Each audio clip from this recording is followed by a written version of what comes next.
What's going on, everybody? Welcome to another brand new edition of Renegades Reviews, right here on the Casa D18 Studios channel. I, of course, am the Renegade J.J. Williams, and today I'm going to be discussing from 2015, Straight Outta Compton, starring O'Shea Jackson Jr., Corey Hawkins, Jason Mitchell, Neil Brown Jr., Aldous Hodge, and Paul Giamatti. What's going on, everybody? Thank you for joining me yet again here today for another edition of Renegades Reviews as we continue to celebrate Black music here as we pay tribute to Black History Month. And today's film covers the rise and fall of N.W.A. and covers basically from 1986 to 1996. In 1986, we meet Eric Wright, better known, of course, as Eazy-E. He's a Crip gang member and a local drug dealer. We also meet Andre Young, who is a local club DJ known as Dr. Dre. At this point, he's a member of the world-class Wrecking Crew, which also features DJ Yella. And then we meet Ice Cube, a high school student named O'Shea Jackson. MC Ren comes into the picture as a friend of Eazy-E's. And there you have our 5 core members of N.W.A. One night after a gig, Dre is harassed and arrested by Compton PD. Literally for just standing there, not wanting to leave the area. Because he just got done performing, he kind of has a right to be there. Now, granted, there had been a slight altercation in the parking lot prior. His brother was in trouble. He came to the rescue. But the police don't know about that. They're just pulling up because there's a group of young Black people hanging out in this parking lot. Eazy comes to the precinct to bail Dre out, and the two of them discuss the possibility of starting a record label, of making a rap group. More so the record label part, but the possibility of getting into this music thing on a real level. Dre tells him that he's got talent across the country, a rapper in Texas named D.O.C., some guys from New York called HBO, Homeboys Only. But they've got to get the distribution. They've got to get the money, and Dre doesn't have the money. Eazy, being a drug dealer, has the money. So they go ahead and they agree, and they form Ruthless Records. They get Dre's first group into the studio, Homeboys Only, to have them record a song that Ice Cube had wrote. And after an argument, the group decides they want to bail. They don't like the terminology. They don't feel like it's their style. So they just bounce. And after a little bit of bickering and persuading, Dre convinces Eazy to get into the booth and record the song himself. After all, it's his money that's being put on the line. So what does Eazy got to lose? Eazy is not convinced at first. He gets in the studio and he starts jerking around, making light of it, goofing off. And eventually Eazy tells Dre that it's not going to work. But he says it with such feeling that Dre's like, okay, look. If you can deliver these rhymes with that kind of energy, we've got something here. So Eazy slides his sunglasses on and lays down the verses. The song ends up becoming Boyz in the Hood. Arguably Eazy-E's best known song, most commercial by far. And this was what was the catalyst in the beginnings for N.W.A's music career. The five men, Dre, Eazy, Cube, Ren, Yella, all officially agree to join forces as a supergroup. And Eazy goes one day down to the presses to pick up an order of Boyz in the Hood. He's approached by Jerry Heller. Now, Jerry Heller is an older white gentleman who's worked with major bands from the 60s and the 70s. And Eazy kind of jokingly questions him, who have you worked for lately? Who have you worked for in modern times? And Jerry tells him basically, that if you want to try and take your product to a major label for distribution, by all means, but you're not going to get through the front door being who you are, pushing the music that you're pushing. I can get you in that door. I can make people listen to you because of my years of experience, because of my past clientele. Eazy contemplates it for a little bit, and they decide to form an agreement, Jerry Heller becoming their manager. Jerry books them a gig, and he convinces some of his industry friends to come out from different record companies. Now, one of the guys, he hears the music, and he's not interested. He tells Jerry, you find me the next Bon Jovi, give me a call. I'm not interested in this music. One of the executives stays. The guy's name is Brian, and he's in charge of Priority Records. Now, up to this point, the biggest name that Priority Records had on their label was the California Raisins. And if you don't remember who the California Raisins are, if you're too young and you're not my age, pause my review, open up another tab, and look on YouTube for the California Raisins and watch those claymation animated raisins singing I Heard It Through the Grapevine. That was their biggest hit. No joke. So Priority Records wants to become a little bit more legitimate themselves. Stop being known for the novelty act. And they feel like N.W.A is a great investment and place to jump off with it. So they want to sign N.W.A to Priority. There's a little hesitation at first because of the stigma of the California Raisins, but eventually the individuals agree to sign with Priority Records, and they begin to go to work on their debut album. During a recording session in Torrance, California, one day the group is harassed by the local police. Now, Dre is in the middle of the street talking to his girlfriend, his baby mama, and they're having an argument. She's contemplating leaving him, taking the kid with her. The police roll by, but they don't do nothing. She takes off, and some of the guys come out to check on him, see if everything's all right, see if there's any problems. And they get rolled up on by the cops.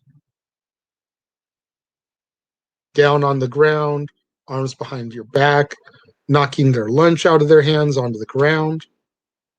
Jerry comes out, and he's appalled by this. He doesn't realize that this is what young black youth go through on a regular basis. He threatens the law enforcement officers that, he knows people in high places and he'll get those people on the phone have their badges. And eventually, once the cops feel like they've had enough fun messing with the guys, they let them get back up. Now the guys are hot, right? They're just beyond upset about what just transpired. They go back in the studio, and Dre's been playing this beat that he's been working on. Cube writes down some stuff. Goes back to Dre, yo, I've got something for this beat. Dre reads it, says, okay. So Cube goes into the studio and starts laying down his verse for Fuck the Police. The album, of course, Straight Outta Compton, ends up being released, and it's a controversial hit due to its lyrics and its subject matter. The group ends up beginning a promotional tour to, try to get the word of the album out there, promote the album. During the tour, Dre receives a beep from his mom telling him that his brother Tyree has been killed. So they pause the tour for a moment, fly back to California so that Dre can see his brother buried. And during these moments is when the real heart of the movie, I feel, is felt. Because when Dre gets the beep and all the guys come off the bus to kind of check on him and see what's wrong, you feel the sense of brotherhood between Dre, Cube, Eazy, Ren, and Yella. You really feel the bond that these guys have with each other. It's beyond friends. They are a band of brothers. And when they do the funeral scene, after Dre's had some words with his mother, and he walks back off to where the guys are, you get that sense of brotherhood once again.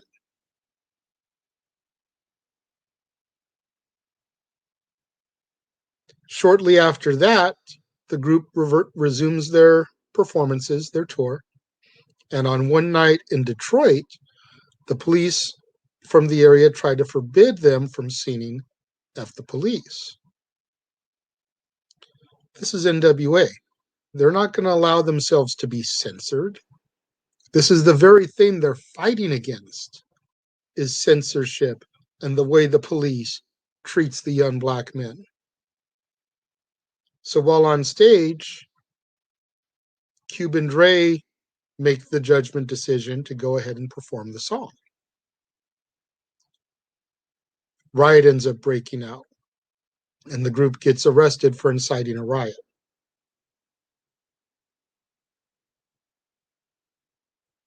As the tour keeps going, and he sees the amount of people at the shows, Cube starts having some questions.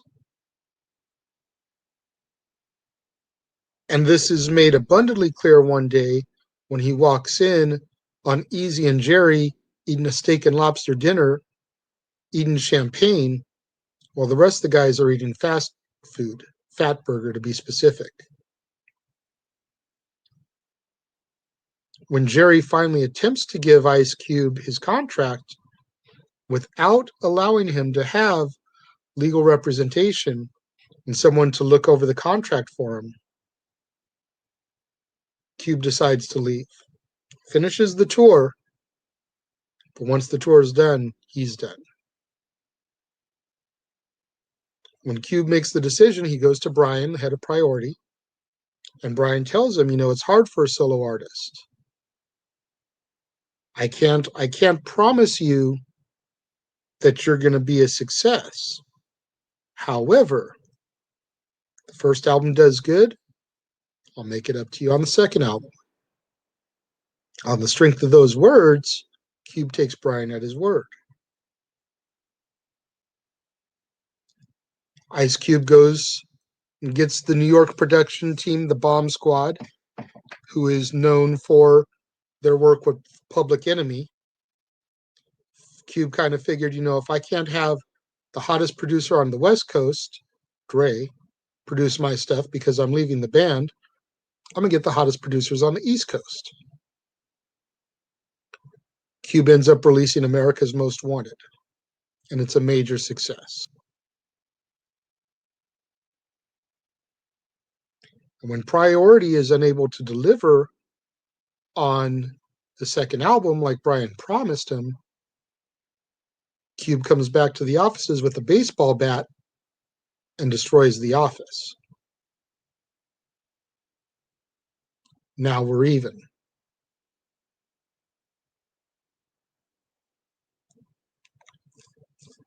At this point, N.W.A. is about ready to release their next album. And Brian calls Cube into the office. And the two men haven't seen each other since Cube destroyed the office. But being a representative of the label, boss wants to see him. Cube goes in to see what's up.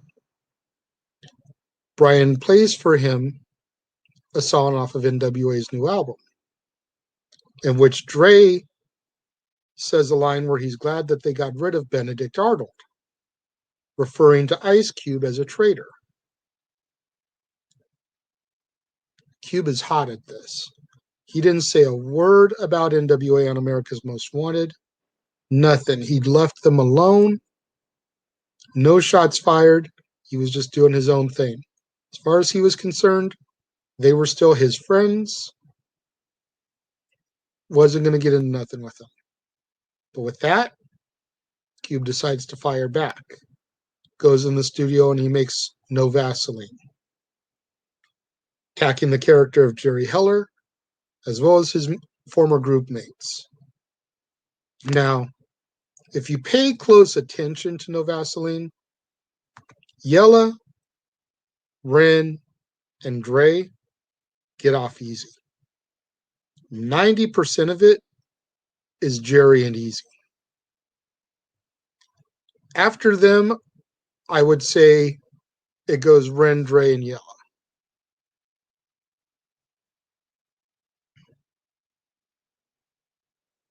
Around this time, Suge Knight becomes a prominent feature around the band as a bodyguard, as DOC's manager. And Suge looks into Dre's papers when DOC is in a car accident, deemed unable to rap anymore. Suge looks in the paperwork and realizes that Dre's been getting underpaid. Dre discovers that Cube was right all along for his suspicions. So Dre wants to leave Ruthless and N.W.A. Eventually, an agreement is made where Dre can leave, but Eazy still gets paid a percentage off of Dre's music.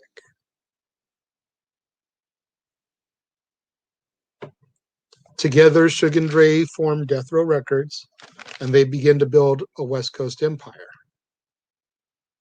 working on the title track to the soundtrack of the film Deep Cover, and then the groundbreaking album The Chronic. Snoop Dogg comes into the picture, and as Death Row's success grows, Suge's behavior becomes more and more volatile. And as Dre and Eazy's careers are taking off, Eazy's is declining. His money is dwindling, as is his health. When he bumps into Cube at a club, they begin to reminisce about the old days and all the money and the songs that were left on the table from N.W.A. They begin talking about the possibility of a reunion, which Cube says he's down for as long as there's no Jerry. Even Tamika Wright, Eazy's wife, goes over the account information for Ruthless Records and begins to discover what Cube and Dre have been saying all along. Jerry's been embezzling money. When Eazy confronts Jerry about it, Jerry defends himself. You know, This is the way business is. Business is a screwed up game. The music business is a screwed up game. Have I ever lied to you? Have I not taken care of you? I've done everything that I said I was going to do for you and more. Like, did I cover myself? Did I cover my own butt? Of course. Who wouldn't?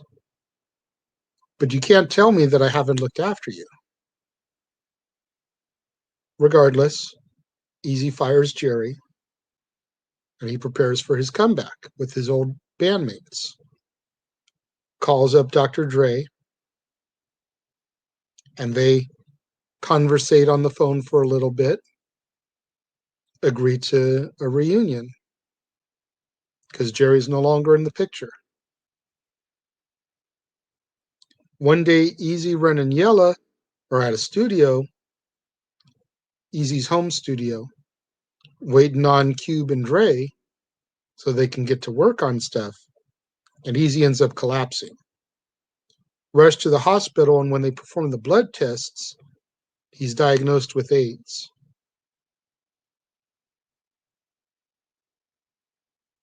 Eazy releases a statement to his fans and dies. Shortly after all of this, Dre, fed up with what's going on Death Row with Suge, decides he's going to leave Death Row Records. And Suge's like, fine, go ahead, leave. You ain't touching my artists. You ain't touching your masters. But go on and get out of here. Dre leaves and begins Aftermath Records. And that's where our movie ends. I didn't discuss the part about Ice Cube working on the film Friday and writing that because I felt like I covered enough of his solo stuff. Those of you that have seen Straight Outta Compton, you know that there's a scene where Cube's working on Friday, the screenplay. But I felt like I did enough justice to his solo stuff that was covered in the movie that I could leave that part out. I love Straight Outta Compton personally. I've seen this film numerous times. Theaters. Redbox did when it first came out. I now own the Blu-ray. This film is awesome. And major credit to Corey Hawkins as Dr. Dre, Jason Mitchell as Eazy-E, and O'Shea Jackson Jr. playing his father, Ice Cube. The resemblances, especially of Mitchell and O'Shea Jr., are uncanny. Paul Giamatti playing Jerry Heller does an amazing job here as well. Jerry Heller is definitely not a positive figure in music history for what happened with him, Eazy and Ruthless Records. And he's definitely been portrayed negatively in the media ever since then.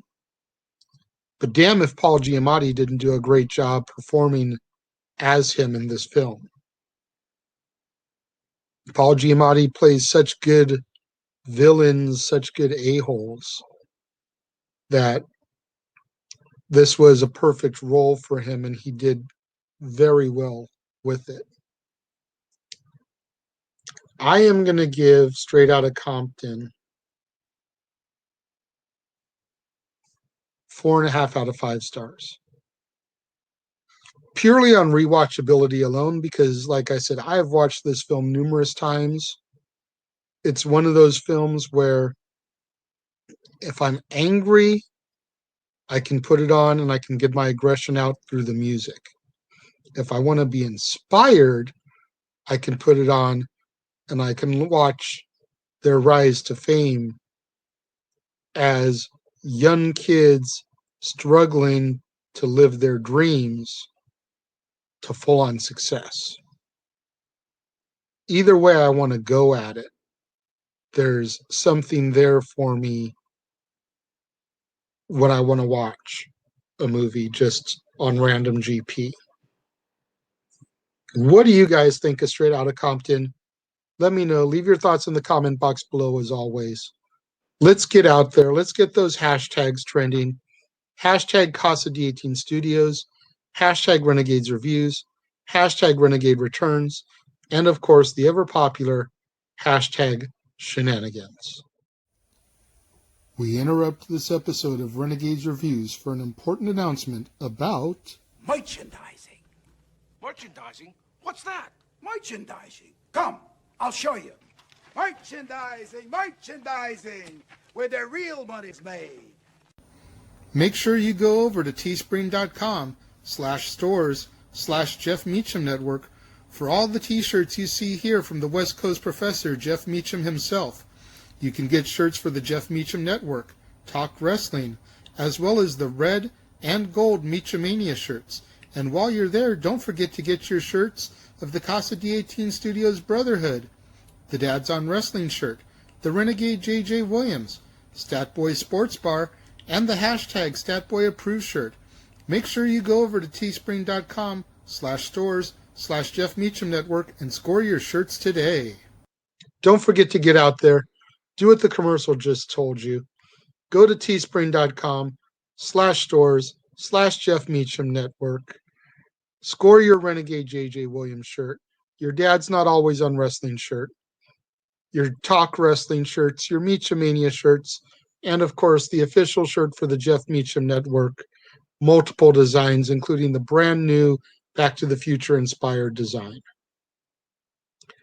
Make sure you're here tomorrow when we continue our celebration of Black music right here on Renegades Reviews, exclusively on the Casa D18 Studios channel, all part of our Salute to Black History Month, when I will be covering Get On Up, the story of James Brown, starring Chadwick Boseman.